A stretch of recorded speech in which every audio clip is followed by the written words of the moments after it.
Who among you ang nakapag-try na mag-affiliate marketing sa Shopee or TikTok? Affiliate marketing strategy. Ito talaga ang pinaka the best way na magpapaangat ng mga sales ng bawat store owner. As long as magandang performance ng mga product natin, automatic yung affiliates sila na mismo yung lalapit. This is one of the most underrated sales channels sa e-commerce. You let others promote your product for you. Ano ba yung mga affiliates? Ayan, content creators, influencers, even you as a seller, you can be an affiliate. The idea here, you only pay kapag nag-generate lang naman ng actual sales. Visibility naman ang hinahabol natin in the next 12 months. Why top sellers love affiliate marketing? Sa mga top sellers, alam na natin yan talaga na kabilat-kabilang mga influencer, mga affiliate content creator, nag-i-introduce ng product nila, nagpo-promote ng product nila. Mostly sa mga kilalang mga product, mga beauty products, ang pinofocus talaga nila affiliates. May mga team sila na naghahanap lang ng affiliates. Other naman is kumukuha sila ng influencer, but mostly, aside from macro, micro affiliates din sila. Kasi yung mga micro, aggressive sila masyado when it comes sa posting ng product. Hindi lang isang video ginagawa nila. Yung iba nga, sa 10 video sa isang product, 5 video sa isang product. Yung ma-accumulate ng mga views, visitors na mismo sa store. Content is king. This is your free content machine. Maraming sellers kasi ang tingin pa din, for example, pag binigyan nila ng produkto yung affiliate, sayang lang and all that. Pero that's content already. Zero upfront cost. Dito naman guys, hindi naman tayo makukunan ng commission pag hindi pa ito nakapagbenta. So, magbibigay ka lang ng commission sa ating affiliates once na successful yung order. Magiging wide talaga ang targeting nito. The more, the merrier. The more chances of may bibili. Kung 10 lang ang affiliates mo, sure ka ba sa araw-araw na pag-promote nila sa 10 na yun, makakabenta sila? So, much better na damihan natin yung affiliates natin so that yung 10 hindi makabenta, meron kang 100. Nakapag-generate ka pa rin ng sales. Third reason, sales plus brand visibility. Sobrang hirap talaga pag personal brand, tapos ibibenta mo sa market. Pero ngayon, dahil ba yung mga affiliates, mas pinamadali na to. Bakit? Magbibigay ka lang ng sample, pagagawan mo sila ng video, mag-viral yan, automatic yung product mo or yung brand mo makikilala. Sa pagpapalaki ng brand, always remember that you really have to invest at least like 12 months. Huwag kayong agad-agad kita as kita. Tingnan nyo na nga lang yung mga influencers, di ba? Sa first 100 videos ba nila, sa tingin niyo kumita na ba yung mga influencers? Yes or no? Mayroong iba, pero karamihan hindi pa. And that's the reason for e-commerce as well. You need to have brand visibility and using affiliate marketing, magkakaroon talaga ng brand recall yung ano nyo. Access to large audiences. May mga affiliators talaga na millions, thousands of followers. Iba-iba sila ng mga followers Meron dito sa puro matatanda kasi may edad na siya Iba yung target audience niya. Meron naman ito sa isang affiliates, mga bata din yung audiences niya. Hindi lang nakafocus sa isang audience. Another visibility yun sa ating product. Gusto ko tong unlimited scalability pag-usapan natin. Kasi in comparison with ads, dagdag ka ng ads budget, magastos. So, you are selling yourself to the affiliates. Mas mag-focus tayo with scaling the number of quality affiliates that you are dealing with. Mostly sa atin dito naman sa mga sellers, nakikita namin, nakaset up naman sila ng open campaign. But, ang nilalagay lang nilang mga percentage, sobrang baba. Naku, meron din dyan affiliates sa mapipili na tinitingnan yung commissions, kung sapat ba sa effort nila. This is your first critical decision, commission rate. Dito naman sa open, pinapabayaan lang natin kahit sino ang gustong mag-promote ng product natin. Pag once nakita nila, interested sila sa product natin, automatic kukuha ka agad sila or ipopromote nila yung product natin. Once na hindi kanila binigyan ng video or hindi sila gumawa ng content, pwede nyo silang i-rate. Meron ka ring tinatawag na violation. Kailangan kasi ng matindihang relationship with the affiliate para gumawa sila. Hindi yung binigyan kita ng sample, bahala ka na dyan siguraduhin mo magbigay ka ng video. Hindi ganun. Para talaga maakit mo ang mga affiliators sa mga startup, i-up muna natin yung affiliate commission. Tapos, ever naka-accumulate na tayo na sobrang dami na ng affiliates, bawas-bawasan, onte-onte para hindi nila maramdaman na unti-unti nagbabawas yung percentage. Baba konti, 20, lagay mo muna sa 18. Hindi siya yung sobrang baba agad kasi syempre as an affiliate ka, no, ang happy-happy ka na kasi daming benta. Tapos pag nakita mo, Ha? 20 yung karaan niya na, ba't biglang nag-10, naging 15? Ay, nako, i-delete ko nga tong video na to. Once na magbigay kami ng mga sample, kino-communicate muna namin sila, ma'am, Mm.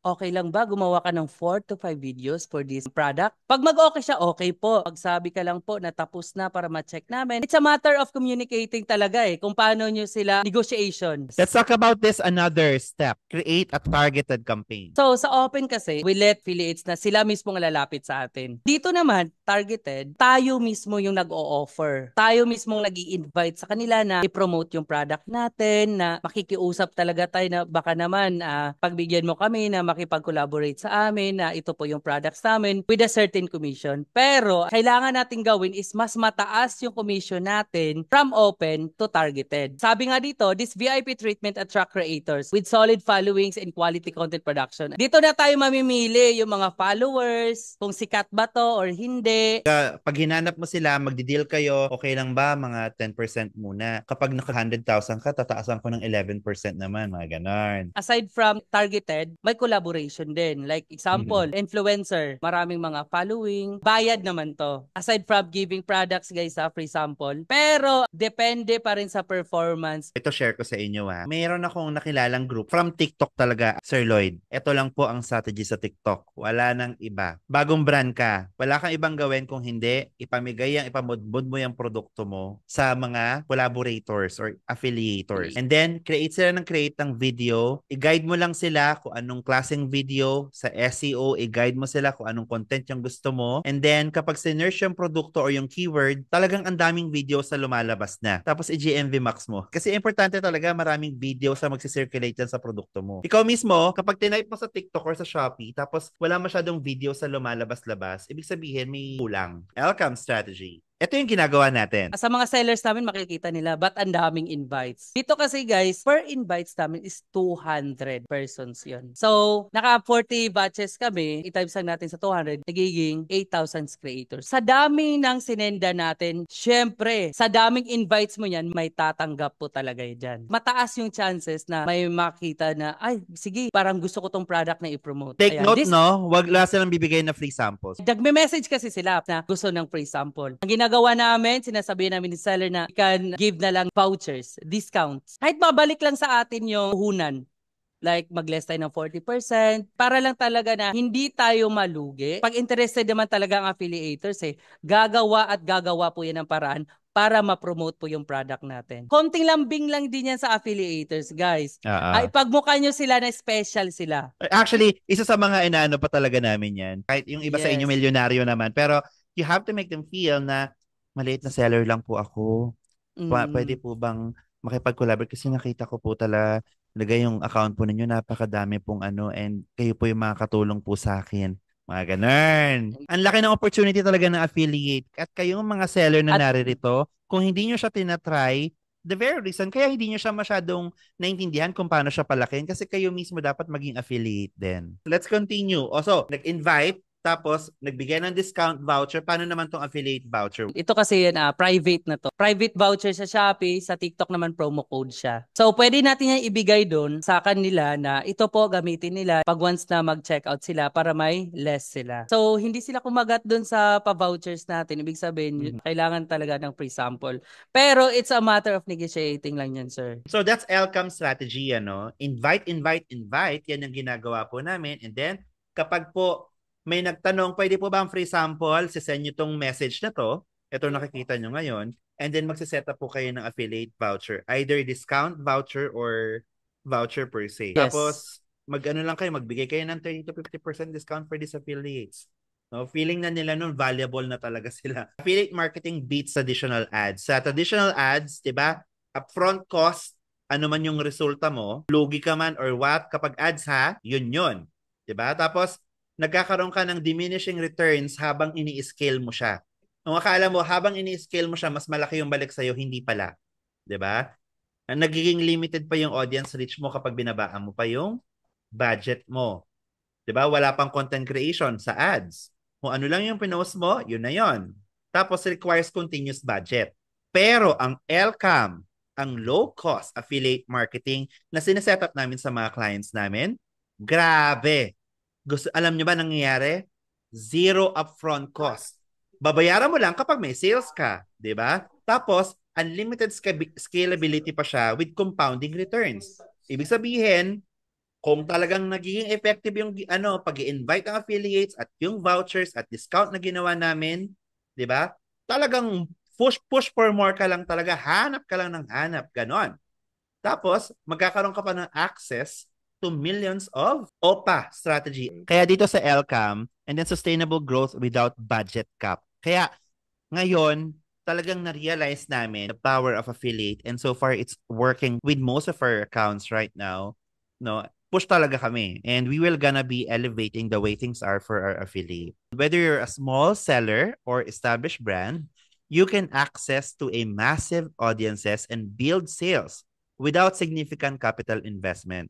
Okay, kaya sa Shopee talaga, ito talaga yung isa sa pinaka nagbibigay ng benta. Your next steps, execute the strategy. Unang-una, set up campaigns. Open campaign or targeted campaigns. Dalawa yon. Create your open campaigns with competitive commission rates and targeted with 1 to 2% premium for quality creators. Ibig sabihin, hindi yan 1 to 2% lang talaga guys ha. From 1 kasi to 2%. Ibig sabihin, ang up niya, from open na example, 10%, dapat mag-up ka ng 2% sa targeted. So next, invite affiliates. Execute 40 batches daily, 8,000 creators prepare your exclusive discount vouchers response script for sample requests. Sa 40 araw-araw, hindi natin magagawa. Bakit? Kasi hanggang 100 invites lang po lahat. Sa Shopee to. Pero, once na maglagay ka naman ng end date, specific time, sample, half month mo lang siyang dapat invites, tapos mag-expired na. Hanggat hindi siya aabot ng 100 invites, hindi yan mapupuno. Like example, yung mga unang invites mo, wala na yon, nag-expired na siya, mawawala na yun sa account, mag-a-add ka naman ulit. Ganun po.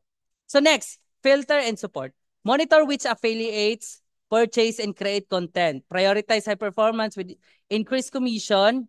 Sa totoo lang guys, in-explain niya na Richmond Tan kung paano step by step. Actually, Yes. pinakita niya din mismo doon sa YouTube. video kung paano ikiniklik-click ngayon kung yun. So panoorin nyo kay Richmond Tan, may 2 videos daw ng affiliate marketing para maturo niya kung paano nyo gagawin siya on your